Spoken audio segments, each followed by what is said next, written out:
আপনি কি এখন গর্ভাবস্থার ৫ মাসে আছেন? তাহলে আজকের এই ভিডিওটি একদম আপনার জন্য। গর্ভবতী মায়েদের অবশ্যই দেখা উচিত।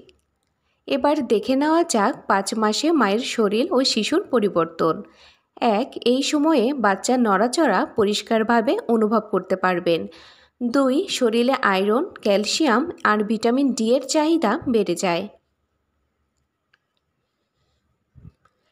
৩ বেশি ভারী কাজ বা অতিরিক্ত ক্লান্তি এড়িয়ে চলুন। ৪ পর্যাপ্ত পানি পান করুন আর ঘুম ঠিকমতো নিন। ৫ নিয়মিত ডাক্তারের চেকআপ খুবই জরুরি। মা এবং বাচ্চার সুস্থতার জন্য এই নিয়মগুলো মেনে চলুন। আশা করি ভিডিওটি আপনাদের উপকারে আসবে। লাইক, শেয়ার আর সাবস্ক্রাইব করতে ভুলবেন না।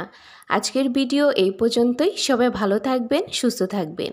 আল্লাহ হাফেজ।